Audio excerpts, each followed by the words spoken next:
Le 5 juin à Draguignan s'est tenue la première édition du Salon des Transitions. 65 exposants ont pu échanger et faire découvrir autour de l'écologie. Que faire de nos déchets alimentaires?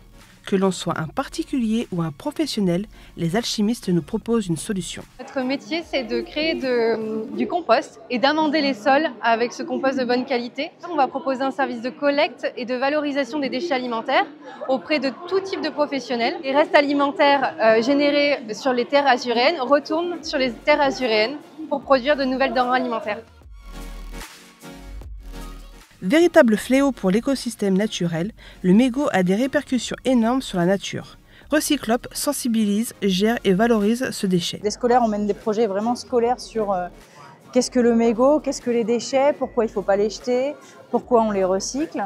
Avec les entreprises, on les accompagne vraiment sur de la gestion de zones fumeurs. On sensibilise les équipes et surtout, on récolte leurs mégots de cigarettes.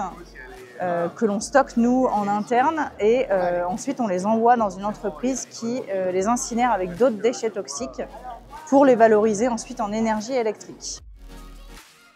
Réduire l'empreinte carbone est l'objectif que s'est donné l'agence d'ingénierie tout en produisant pour les particuliers, les industriels, les forces de l'ordre et l'armée. Ce projet de transition écologique, la première des choses, c'est que l'entreprise travaille avec un centre d'usinage à ultra grande vitesse.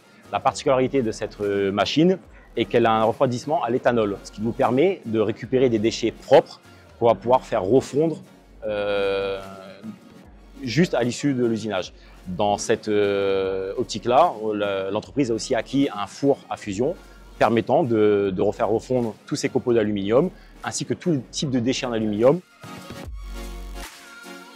La mission que s'est donnée Efison, développer l'énergie photovoltaïque sur le territoire. J'ai créé l'entreprise Efison dans le but d'accompagner les maîtres d'ouvrage et les maîtres d'œuvre dans leurs projets photovoltaïques. Et ensuite, on a décliné cet accompagnement jusqu'aux particuliers. On a aussi créé un événement pour promouvoir l'énergie solaire dans son ensemble, pas que l'énergie photovoltaïque, pour sensibiliser les enfants et les adultes.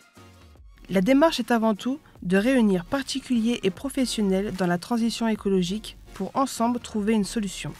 Le réflexe écologique, c'est justement ce que veut impulser les organisateurs du salon. Et je pense que, encore une fois, ce genre d'événement crée le côté sensible. C'est vrai qu'il ne faut pas faire que de la sensibilisation, il faut aussi qu'il y ait des actes derrière, bien évidemment.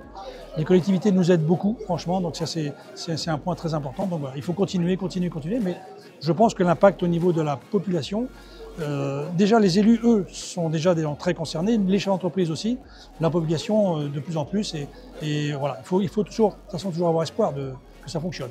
On compte sur la jeunesse pour changer de mentalité, mais néanmoins c'est difficile.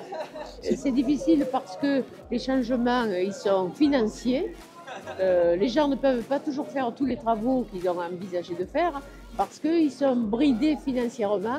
Alors les aides, il y a beaucoup de gens qui n'y ont pas droit, donc c'est vraiment difficile, mais on va dans le bon sens, on ira automatiquement. Retour positif sur le premier salon des transitions. On trouve ça très agréable de rencontrer d'autres acteurs, d'autres professionnels qui se dédient à l'économie circulaire, qui partagent les mêmes valeurs que nous en grande partie, et de rencontrer ce tissu entrepreneurial très riche sur notre territoire. Ça permet nous de nous rassembler et de discuter des différents enjeux et de trouver des synergies pour avancer encore plus vite et encore plus loin. Première édition de ce salon, je pense que c'est une très bonne chose. Il faudrait perdurer les autres années et si possible, je pense, agrandir l'espace. Cet événement, il est parfait. Il nous permet de rencontrer des décideurs, des entreprises. À l'année prochaine pour une nouvelle édition.